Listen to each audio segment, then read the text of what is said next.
चालू करावंच लागणार आहे आज. ते 3-4 गोष्टी महत्वाच्या आहेत, त्याच्यावर क्वेश्चन टाकणार आहे का तसं सांगा. पुन्हा म्हणतात सर आम्हाला सांगितलं नव्हतं, 50 मिनिट टाकलेली नव्हती, किती पॉइंट्स खालचे कुठपर्यंत आले. One of the following things could be happen इथपर्यंत आले का? ते आपलं फर्स्ट आलं if the medium surrounding. First thing read करा.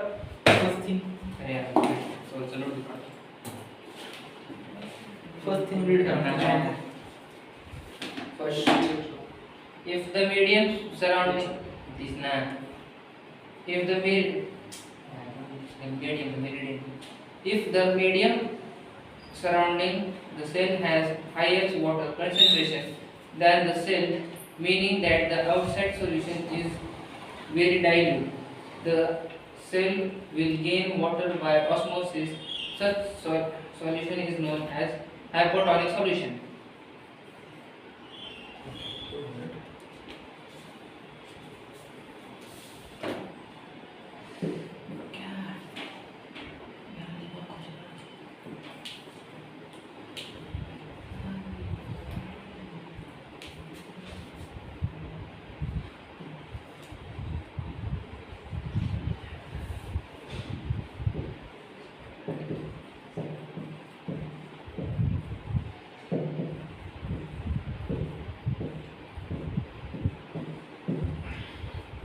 ओके.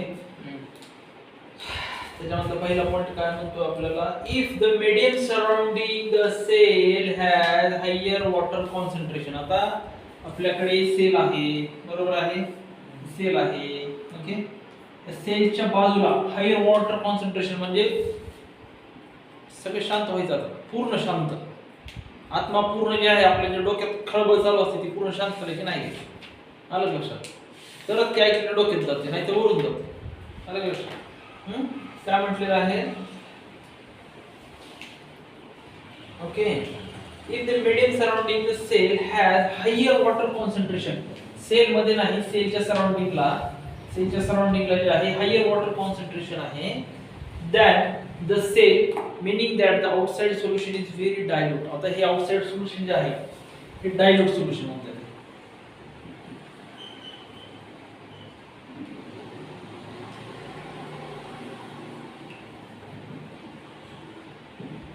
ओके. डायल्यूट सोल्युशन म्हणतात, बरोबर आहे. Outside solution is dilute. The cell will gain water by osmosis. आता इकडे बघा, मी काल तुम्हाला ऑस्मोसिस प्रोसेस शिकवली, बरोबर आहे का? ऑस्मोसिस प्रोसेस मध्ये मी काय सांगितलं तुम्हाला? Water also obeys the law of diffusion, the movement of water molecules through such a selectively permeable membrane. म्हणजे काय म्हटलेलं आहे? movement of water molecules through such a permeable membrane म्हणजे in and out of water from the cell, म्हणजे outside मधून in आणि inside मधून out होत आहे. त्याला आपण काय म्हणतो? Osmosis. In and out of the water म्हणजे in and out of water from cell to outside और आउटसाइड टू इन, त्याला आपण काय म्हणतो? ऑस्मोसिस म्हणतो. आता मग इथं काय म्हटलेलं आहे? जर सेलच्या बाहेर जास्त प्रमाणात वॉटरचं कॉन्सन्ट्रेशन असेल त्याला आपण डायल्यूट सोल्युशन म्हणतो, वॉटर डायल्यूट आहे. then the cell will gain water by the osmosis, then cell will gain the water by osmosis. मग काय, प्रमाण इकडे जास्त आहे ना, इकडून मध्ये जाईल ना पाणी. आता त्या प्रोसेसला आपण काय म्हणतो? जर वॉटरचं कॉन्सन्ट्रेशन हाय, इकडे लो आहे, इथून पाणी इकडे जाईल, मग त्या प्रोसेसला आपण काय म्हणतो? काय म्हणतो? ह्या इकडून पाणी इकडे जाते. कुठल्या प्रोसेसनं पाणी जाते सेल मध्ये? ऑस्मोसिस. बरोबर आहे ना? म्हणजे इकडं कॉन्सन्ट्रेशन वॉटरचं हाय, तिथून लो कॉन्सन्ट्रेशन कडे जाते आणि इकडं लय प्रेशर आहे पाण्याचं. साधा समजून घ्या एक्झाम्पल, डॅम मध्ये धरणात लय मोठं पाणी, बक्कळ पाणी साठवलेले, दरवाजे लावलेले, प्रेशर जास्त राहील ना, मग ते दरवाजे उघडल्यानंतर एकदम पाण्याचा मुसंडा येईल का नाही? म्हणजे काय होतंय की हाय प्रेशर कडून लोअर प्रेशर कडे पाणी वाहत आहे. त्या प्रोसेसला आपण काय म्हणतो? ऑस्मोसिस प्रोसेस म्हणतो. Okay. Such solution is known as hypotonic solution. त्या सोल्युशनला आपण काय म्हणणार? जे हायर कॉन्सन्ट्रेशन कडून लो कॉन्सन्ट्रेशन कडे येतं, हे सेल मध्ये येतं by the process of osmosis, त्या सोल्युशनला आपण काय म्हणतो? Hypotonic solution. लक्षात आलं का? Hypotonic solution. आता हायपोटॉनिक सोल्युशन मध्ये पॉइंट लिहा. आलं लक्षात? हायपोटॉनिक सोल्युशन पॉइंट लिहा आणि पहिले लिहून घ्या तिथं.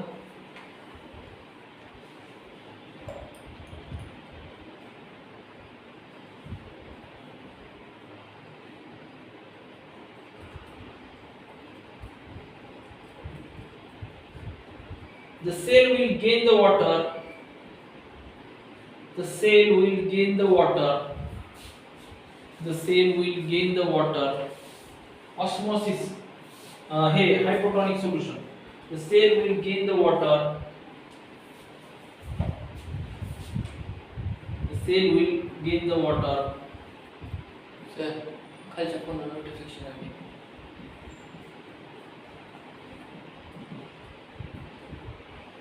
The cell will gain the water.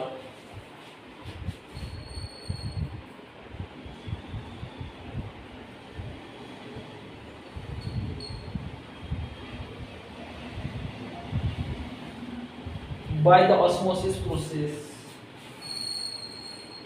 By the osmosis process. By the osmosis process.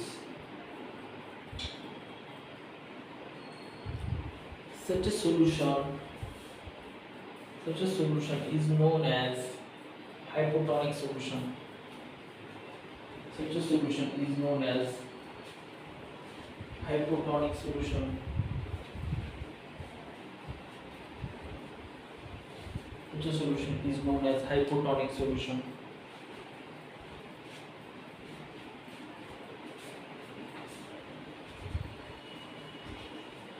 Such a solution is known as hypotonic solution. लक्षात आलं का?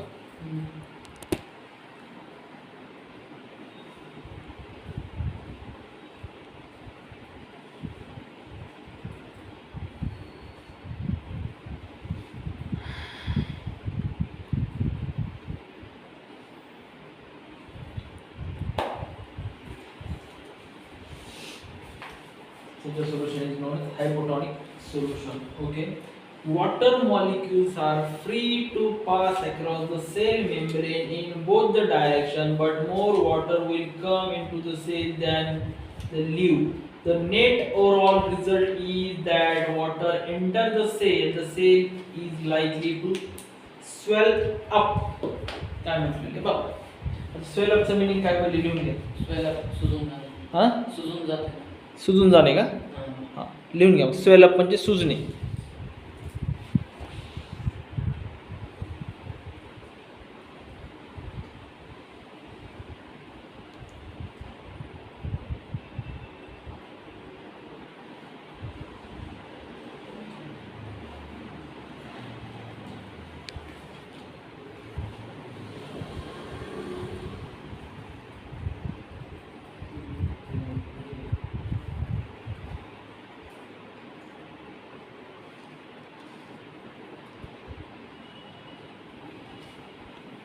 फुगणे असं म्हणू शकतो आपण इथं. ठीक आहे. फुगणे असं म्हणू शकतो आपण इथं. ठीक आहे. सुजणे नाही असं म्हणजे ठीक आहे. तो पण मिनिंग असेल, हा पण मिनिंग असेल, पण इथं आपण मिनिंग जो आहे तो फुगणे असं घेऊयात. लक्षात आलं का? फुगणे. ओके. काय म्हटलेलं तर बघा. Water molecules are free to pass across the cell membrane और प्लाझ्मा मेम्ब्रेन. वॉटर मॉलिक्यूल जे आहेत फ्री टू पास. मला काय म्हणत होतं हे water molecule free to pass इकडून इकडे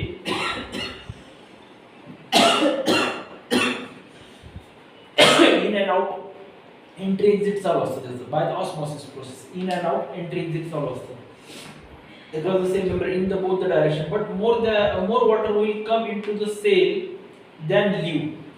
आता ह्या कंडिशन मध्ये काय होतं? more water will come into the cell, more water will come into the cell, more water come into the cell, more water will come into the cell than leave. म्हणजे बाहेर जाणारा वॉटर कमी आहे आणि more water मध्ये येते. अरे मग मोर वॉटर झालं मध्ये आल्यानंतर तो ते स्वेलअपच होणार ना. सेल लॉजिकली पण विचार करा ना. स्वेलअपच होणार, फुगणारच ना ती सेल. समजते का? The net overall result in that water enter the cell is likely to swell up. The cell is likely to swell up म्हणजे फुगणार. अलग लक्षात. हा, लक्षात आलं का?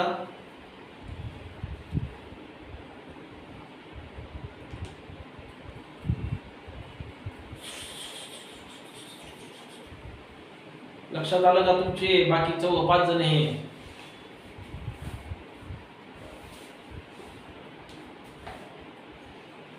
आवाज येते का रे माझा तुम्हाला? लक्षात आलं ना? डोक्याच्या वरून चाललंय. लक्षात आलं ना? ओके, ठीक आहे. ओके, हा इकडे बघा. आता बघा सेकंड बघा काय म्हटलेलं आहे. If medium has exactly same water concentration as the cell. आता बघा काय म्हटलेले सेकंड कंडिशन.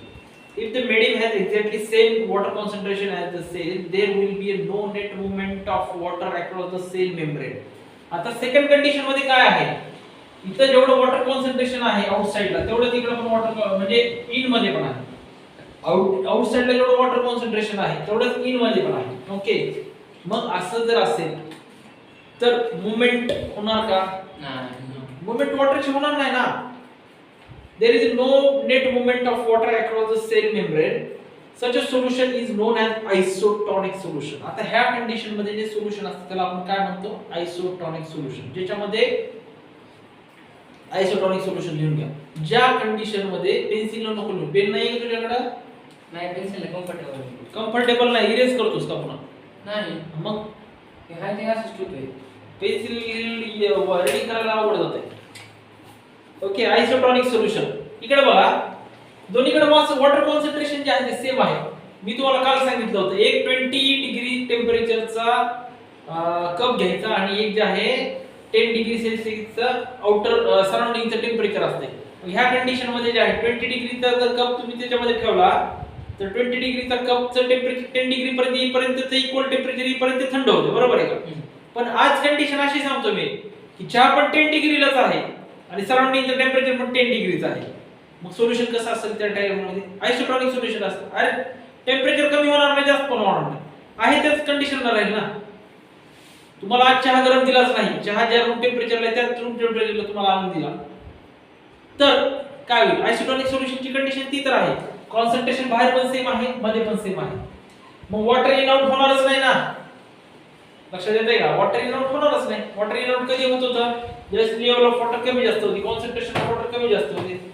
लक्षात आलं का?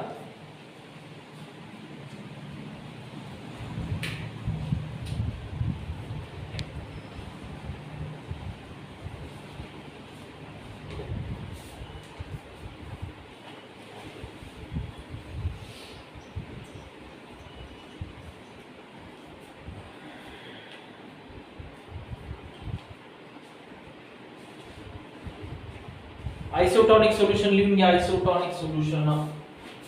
Isotonic solution. If medium has exactly same water concentration as cell, if the medium has